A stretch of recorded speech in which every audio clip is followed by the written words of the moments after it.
Assalamualaikum warahmatullahi wabarakatuh. Selamat pagi yang terhormat Bapak Fajar Saiful Akbar selaku dosen pengampu akuntansi keuangan daerah kelas B dan teman-teman semua yang kami cintai.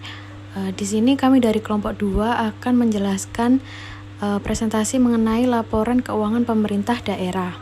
Sebelumnya izinkan saya memperkenalkan anggota dari kelompok 2. Yang pertama ada Yesika Arinda dengan NPM 024. Yang kedua ada Wanda Ayu dengan NPM 049. Yang ketiga ada saya sendiri Naura Firdausi Karima dengan NPM 194. Yang keempat ada Alifa Sabrina dengan NPM 197. Dan yang terakhir ada Fania Sharon dengan NPM 287.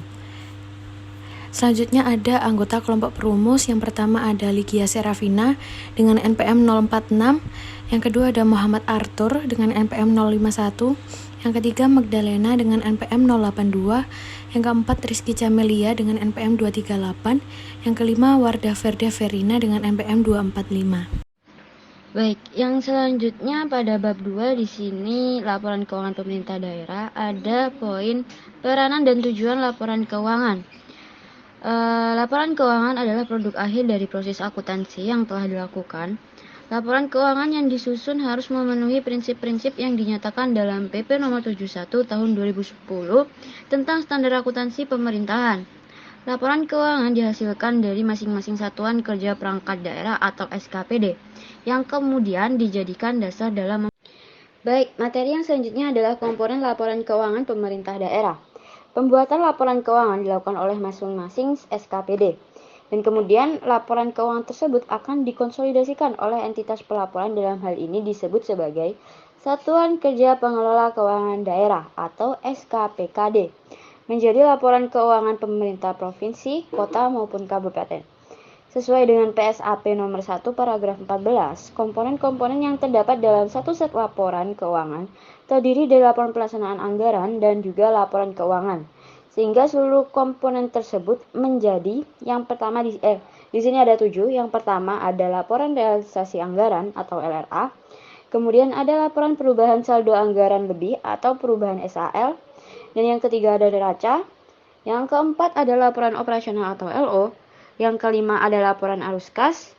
Yang keenam ada laporan perubahan ekuitas. Dan yang ketujuh ada catatan atas laporan keuangan atau CALK. Selain laporan keuangan pokok yang disebutkan sebelumnya, entitas pelaporan wajib menyajikan laporan lain atau elemen informasi akuntansi yang diwajibkan oleh ketentuan peraturan perundang-undangan. Komponen laporan keuangan pemerintah daerah yang pertama adalah laporan realisasi anggaran atau LRA. Berdasarkan kerangka konseptual PP nomor 71 tahun 2010 paragraf 61-62, laporan realisasi anggaran menyajikan ikhtisar sumber, alokasi, dan pemakaian sumber daya keuangan yang dikelola oleh pemerintah pusat atau daerah, yang menggambarkan perbandingan antara anggaran dan realisasinya dalam satu periode pelaporan. Unsur yang dicakup secara langsung oleh laporan realisasi anggaran terdiri dari pendapatan LRA, belanja, transfer, dan pembiayaan. Yang pertama adalah pendapatan LRA, adalah penerimaan oleh bendahara umum negara atau bendahara umum daerah atau oleh entitas pemerintah lainnya yang menambah saldo anggaran lebih dalam periode tahun anggaran yang bersangkutan yang menjadi hak pemerintah dan tidak perlu dibayar kembali oleh pemerintah.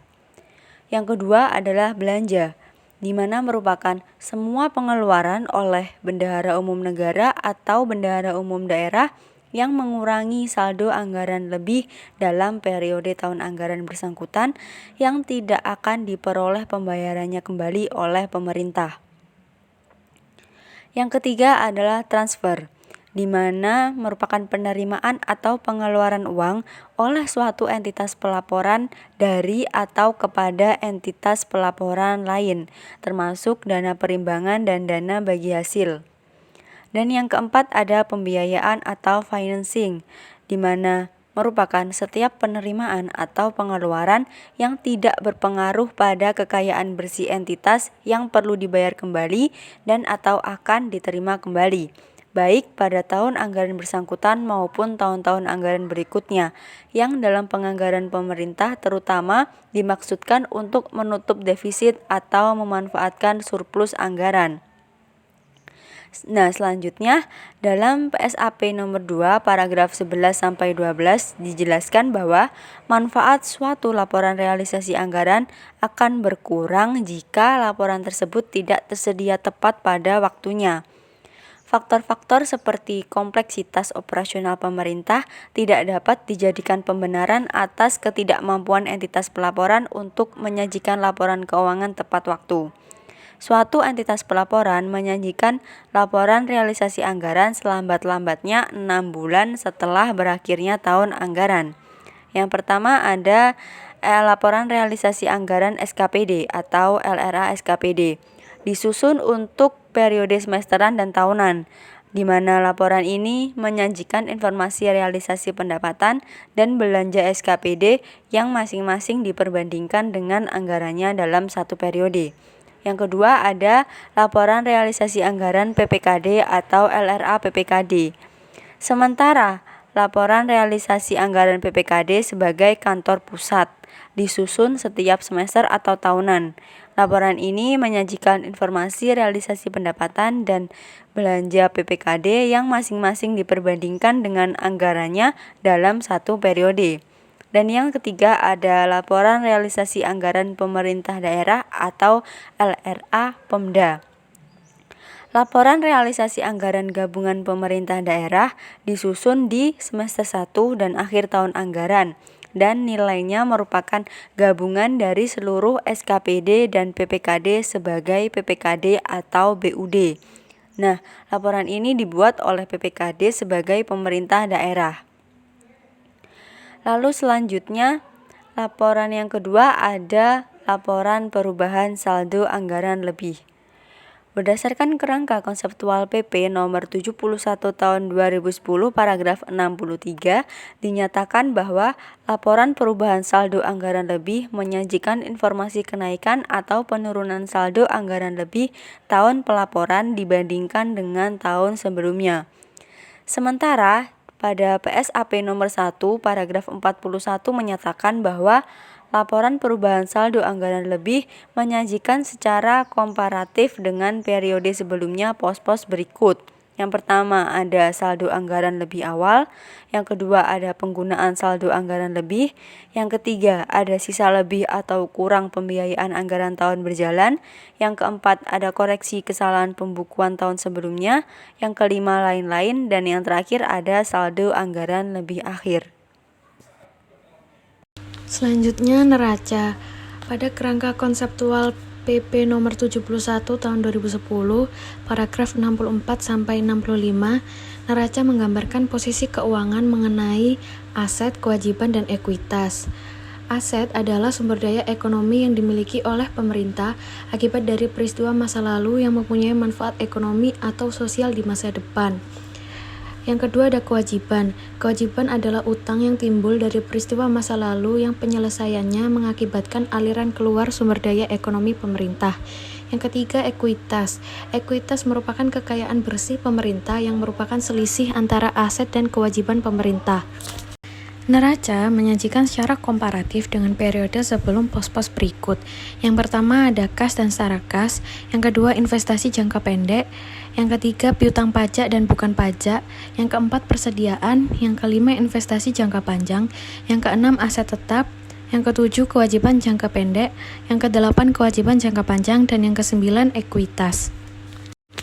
Selanjutnya ada aset lancar. Dalam PSAP nomor 1 paragraf 54 sampai 55 menyatakan bahwa suatu aset diklasifikasikan sebagai aset lancar jika diharapkan segera untuk direalisasikan, dipakai atau dimiliki untuk dijual dalam waktu 12 bulan sejak tanggal pelaporan atau berupa kas dan setara kas. Semua aset selain yang termasuk di dalam A dan B diklasifikasikan sebagai aset non lancar. Dan aset lancar ini meliputi kas dan setara kas, investasi jangka pendek, piutang dan persediaan. Yang kedua ada aset non lancar. Pada PSAP nomor 1 paragraf 56-66 menyatakan bahwa aset non-lancar mencakup aset yang bersifat jangka panjang dan aset tak berwujud yang digunakan secara langsung atau tidak langsung untuk kegiatan pemerintah atau yang digunakan oleh masyarakat umum. Aset non-lancar diklasifikasikan menjadi investasi jangka panjang, aset tetap, dana cadangan, dan aset lain untuk mempermudah pemahaman atas pos-pos aset non-lancar yang disajikan di neraca. Yang ketiga, kewajiban jangka pendek. Pada PSAP nomor 1 paragraf 75-77 menyatakan bahwa suatu kewajiban diklasifikasikan sebagai kewajiban jangka pendek jika diharapkan dibayar dalam waktu 12 bulan setelah tanggal pelaporan, dan semua kewajiban lainnya diklasifikasikan sebagai kewajiban jangka panjang. Yang keempat, kewajiban jangka panjang. Pada PSAP nomor 1 paragraf 78-80 menyatakan bahwa suatu entitas pelaporan tetap mengklasifikasikan kewajiban jangka panjangnya meskipun kewajiban tersebut jatuh tempo dan untuk diselesaikan dalam waktu 12 bulan setelah tanggal pelaporan. Jika jangka waktu aslinya untuk periode lebih dari 12 bulan, entitas bermaksud mendanai kembali kewajiban atas dasar jangka panjang, dan yang terakhir maksud tersebut didukung dengan adanya suatu perjanjian pendanaan kembali yang diselesaikan sebelum laporan keuangan disetujui. Yang kelima ada ekuitas. Pada PSAP nomor 1 paragraf 84-85 menyatakan bahwa ekuitas adalah kekayaan bersih pemerintah yang merupakan selisih antara aset dan kewajiban pemerintah pada tanggal laporan. Saldo ekuitas di neraca berasal dari saldo akhir ekuitas pada laporan perubahan ekuitas. Selanjutnya ada laporan operasional. Pada kerangka konseptual PP nomor 71 tahun 2010 paragraf 78-79 dijelaskan bahwa laporan operasional menyajikan ikhtisar sumber daya ekonomi yang menambah ekuitas yang dikelola pemerintah pusat atau daerah dalam satu periode pelaporan. Unsur yang dicakup dalam laporan operasional terdiri dari pendapatan LO yang merupakan hak pemerintah yang diakui sebagai penambah nilai kekayaan bersih. Yang kedua ada beban yang merupakan kewajiban pemerintah yang diakui sebagai pengurang nilai kekayaan bersih. Yang ketiga ada transfer yang merupakan hak penerimaan atau kewajiban pengeluaran uang oleh suatu entitas pelaporan dari atau kepada entitas pelaporan lain. Yang keempat ada pos luar biasa yang merupakan pendapatan luar biasa atau beban luar biasa yang terjadi karena kejadian atau transaksi yang bukan merupakan operasi biasa, tidak diharapkan sering atau rutin terjadi, dan berada di luar kendali atau pengaruh entitas yang bersangkutan. Laporan perubahan ekuitas. Laporan perubahan ekuitas berdasarkan PSAP nomor 1 paragraf 101 dan 102 menyajikan sekurang-kurangnya pos-pos berikut ini. A. Ekuitas awal. B. Surplus atau defisit LO pada periode bersangkutan. C. Koreksi-koreksi yang langsung menambah atau mengurangi ekuitas yang antara lain berasal dari dampak kumulatif yang disebabkan oleh perubahan kebijakan akuntansi dan koreksi kesalahan mendasar. Misalnya, koreksi kesalahan mendasar dari persediaan yang terjadi pada periode-periode sebelumnya atau perubahan nilai aset tetap karena revaluasi aset tetap. D. Ekuitas akhir. Sementara itu, suatu entitas pelaporan menyajikan rincian lebih lanjut dari unsur-unsur yang terdapat dalam laporan perubahan ekuitas dalam catatan atas laporan keuangan. Berikut ini adalah tampilan format laporan perubahan ekuitas pemerintah pusat. Dengan uraian, yang pertama, ekuitas awal, yang kedua, surplus atau deposito LO, yang ketiga, dampak kumulatif perubahan kebijakan atau kesalahan mendasar, yang keempat, koreksi nilai persediaan, yang kelima, selisih revaluasi aset tetap, yang keenam, lain-lain, dan yang ketujuh, ekuitas akhir. Pada gambar menunjukkan format laporan perubahan ekuitas pemerintah provinsi atau kabupaten atau kota. Dengan uraian, yang pertama, ekuitas awal, yang kedua, surplus atau deposito LO, yang ketiga, dampak kumulatif perubahan kebijakan atau kesalahan mendasar, yang keempat, koreksi nilai persediaan, yang kelima, selisih revaluasi aset tetap, yang keenam, lain-lain, dan yang ketujuh, ekuitas akhir. Dengan contoh, misalnya pada tahun 2021 dan 2020 dalam rupiah. Laporan arus kas. Menurut kerangka konseptual PP nomor 71 tahun 2010, paragraf 80 sampai dengan 81, laporan arus kas menyajikan informasi kas sehubungan dengan aktivitas operasi, investasi, pendanaan, dan juga transitoris yang menggambarkan saldo awal, penerimaan, pengeluaran, dan juga saldo akhir kas pemerintah pusat atau daerah selama periode tertentu. Nah, aktivitas ini terdapat 4 aktivitas, yaitu aktivitas operasi, aktivitas investasi, aktivitas pendanaan, dan juga aktivitas transitoris. Untuk aktivitas operasi, yaitu terdapat arus kas masuk dan juga keluar. Arus kas masuk dari aktivitas operasi terutama diperoleh dari 1. Penerimaan perpajakan, 2. Penerimaan negara bukan pajak atau PNBP, 3. Penerima hibah, 4. Penerima bagian laba perusahaan negara atau daerah dan investasi lainnya. 5. Penerimaan lain-lain atau penerimaan dari pendapatan luar biasa. 6. Penerimaan transfer. Kemudian ada arus kas keluar untuk aktivitas operasi terutama digunakan untuk yang pertama, pembayaran pegawai, yang kedua, pembayaran barang, yang ketiga, pembayaran bunga, yang keempat, pembayaran subsidi, yang kelima, pembayaran hibah, yang keenam, pembayaran bantuan sosial, yang ketujuh, pembayaran lain-lain atau kejadian luar biasa, dan yang terakhir yaitu pembayaran transfer. Selanjutnya terdapat aktivitas investasi. Terdapat arus kas masuk dan juga keluar. Yang arus kas masuk yaitu terdiri dari 1. Penjualan aset tetap, 2. Penjualan aset lainnya, 3. Pencairan dana cadangan, 4. Penerimaan dari divestasi, 5. Penjualan investasi dalam bentuk sekuritas. Kemudian terdapat arus kas keluar dari aktivitas investasi, yaitu terdiri dari 1. Perolehan aset tetap, 2. Perolehan aset lainnya, 3. Pembentukan dana cadangan, 4. Penyertaan modal pemerintah, dan yang terakhir yaitu pembelian investasi dalam bentuk sekuritas. Kemudian yang ketiga yaitu aktivitas pendanaan. Terdapat juga arus kas masuk dan keluar. Arus kas masuk dari aktivitas pendanaan antara lain sebagai berikut, yaitu yang pertama, penerimaan utang luar negeri, yang kedua, penerimaan dari utang obligasi, yang ketiga, penerimaan kembali pinjaman kepada pemerintah daerah, dan yang keempat yaitu penerimaan kembali pinjaman kepada perusahaan negara. Kemudian terdapat arus kas keluar dari aktivitas pendanaan yaitu antara lain yang pertama pembayaran cicilan pokok utang, yang kedua pembayaran pokok utang obligasi, yang ketiga pengeluaran kas untuk dipinjamkan kepada pemerintah daerah, dan yang keempat yaitu pengeluaran kas untuk dipinjamkan kepada perusahaan negara. Kemudian ada aktivitas yang terakhir yaitu aktivitas transitoris. Nah, terdapat juga arus kas masuk dan juga keluar dari aktivitas tersebut. Arus kas masuk dari aktivitas transitoris yaitu meliputi dengan penerimaan PFK, penerimaan transitoris seperti kiriman uang masuk dan juga penerimaan kembali uang persediaan dari bendahara pengeluaran.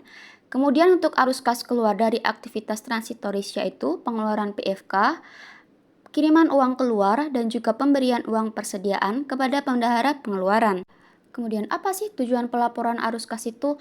Nah, menurut PSAP nomor 3 paragraf 2, tujuan pelaporan arus kas yaitu memberikan informasi mengenai sumber, penggunaan, perubahan kas, dan setara kas selama suatu periode akuntansi beserta dengan saldo kas dan setara kas pada tanggal pelaporan. Catatan atas laporan keuangan.